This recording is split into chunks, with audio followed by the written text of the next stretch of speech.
La ansiedad principalmente afecta tres dimensiones de la persona. Estas tres dimensiones son la fisiológica, cognitiva y la motora conductual. En la dimensión fisiológica puede haber síntomas como sudoración excesiva, el corazón late fuerte y aceleradamente, la persona puede sentirse inestable, asustada, nerviosa, inquieta y con sensación de ahogo. También puede haber problemas digestivos. En la dimensión cognitiva regularmente hay problemas en la memoria o dificultad para concentrarse. En la dimensión motora conductual principalmente se da conductas de escape y evitación de la situación que se percibe como amenazante y no se afronta de manera adecuada. La ansiedad puede afectar también las relaciones sociales, escolares y familiares, además de que puede haber conductas de agresividad y violencia. De ahí, de estas consecuencias de la ansiedad, la importancia de realizar una investigación exploratoria en los alumnos de nivel bachillerato para poder identificar y realizar un tamizaje de los alumnos con riesgo de padecer trastornos de ansiedad, además de poder quizás realizar programas de prevención. No existen antecedentes de estudios realizados en las poblaciones donde se realizó la presente investigación. Sin embargo, los estudios muestran que la ansiedad son más comunes entre las mujeres que en los hombres. La ansiedad se encuentra entre los trastornos de aparición más temprana y en la mayoría de los casos comienzan entre la segunda infancia y la adolescencia media. Una encuesta de salud mental en adolescentes de México por la Organización Panamericana de la Salud del año 2009 reportó que más del 50% de adolescentes encuestados sufrieron de algún trastorno mental alguna vez en la vida, siendo el trastorno de ansiedad el más común entre adolescentes. Los trastornos de ansiedad ocupan el primer lugar entre los trastornos del comportamiento, además que son uno de los principales problemas que se atienden en terapia junto con la depresión. En la psicología este tema se empezó a investigar con las neurosis experimentales y de ahí se fue desarrollando hasta llegar al concepto de ansiedad generalizada. La sociedad en la que vivimos se caracteriza por ser una sociedad ansiosa y la comunidad estudiantil no escapa a este contexto. Entonces, es necesario estudiar para saber en cómo se encuentran o en qué situación respecto a dicho trastorno están los adolescentes de nivel bachillerato, por ser ellos los que presentan una de las etapas de adaptación difíciles, aunado a las responsabilidades académicas y los cambios de desarrollo que viven a esa edad. La pregunta que se planteó en la investigación fue saber cuál es el nivel de ansiedad que presentan los alumnos de nivel bachillerato adolescentes entre 15 y 18 años en situaciones escolares particulares en Puerto Rico, Estado de México y Oaxaca. La ansiedad es una emoción que todos y todas hemos experimentado de alguna forma y que forma parte de mecanismos básicos de supervivencia como una respuesta a situaciones del medio que nos resultan sorpresivas, nuevas o que percibimos como amenazantes. Sin embargo, este mecanismo que normalmente debe ayudarnos a enfrentar una situación que percibimos como amenazante, nuestra respuesta puede ser inadecuada y desadaptada y que en ocasiones puede ser disfuncional para afrontar la vida cotidiana o responsabilidades como alumnos. También puede llegar a ser un trastorno que nos cause problemas en diferentes áreas de la vida. Por lo tanto, la ansiedad se muestra con síntomas de respuesta inadecuados, persistentes y que afecta varias dimensiones y áreas de la vida cotidiana de quien la padece, a tal grado de que afecta la funcionalidad del alumno para estudiar, trabajar o en las relaciones sociales, escolares y familiares. La ansiedad de niveles normales nos ayuda a salir adelante ante una situación peligrosa o estresante, pero si la respuesta se ve alterada, ocasiona distorsión en la vida cotidiana.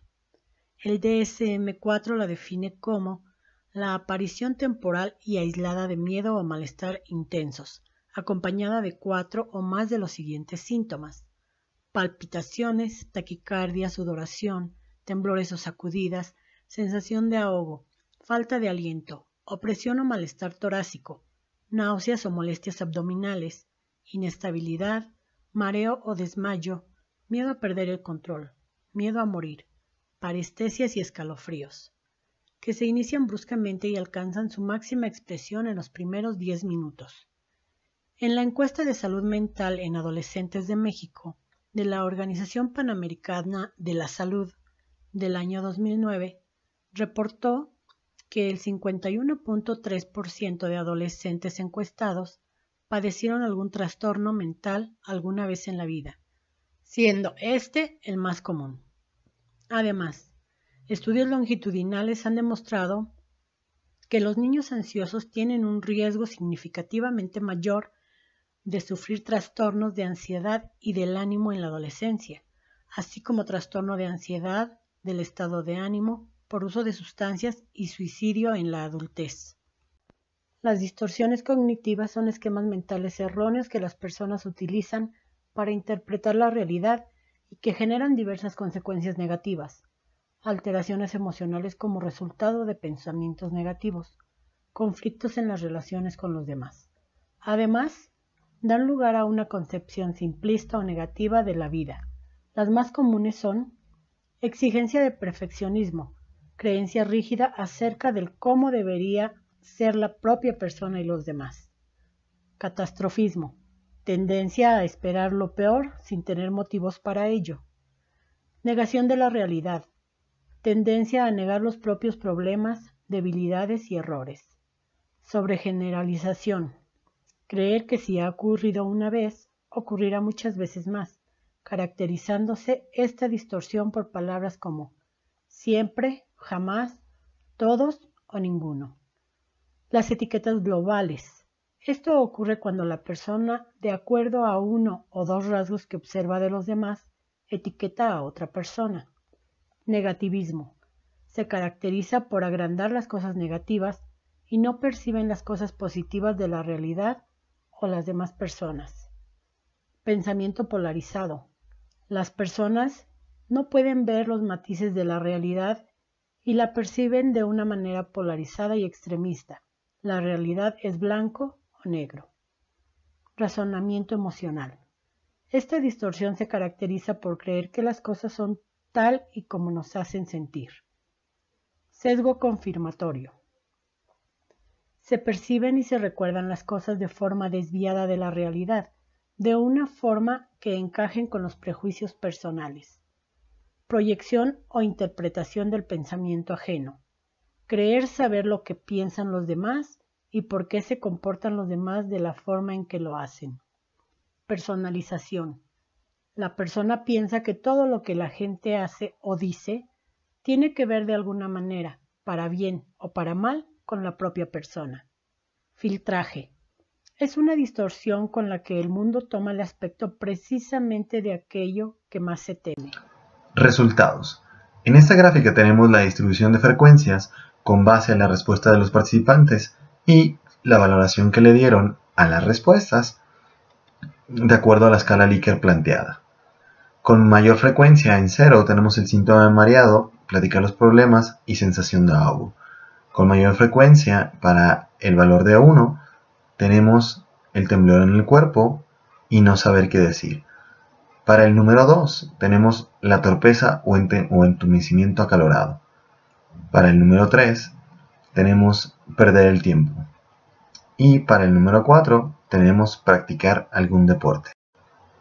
En la siguiente gráfica tenemos la distribución de frecuencias con base en las respuestas dadas por los participantes. Esta se obtuvo con el objetivo de ver hasta qué punto las respuestas de los participantes dejaban de tener peso o valor y dejaban de ser relevantes con base en las frecuencias obtenidas. Como podemos ver, casi a la mitad se puede trazar una línea recta entre dos de las palabras elegidas. Es ahí, a partir que comienza a bajar el número de frecuencias, y es donde pierde importancia. En esta gráfica podemos observar los porcentajes de la distribución de las frecuencias dados los rangos 0 a 2 y 3 a 4 en la escala Likert.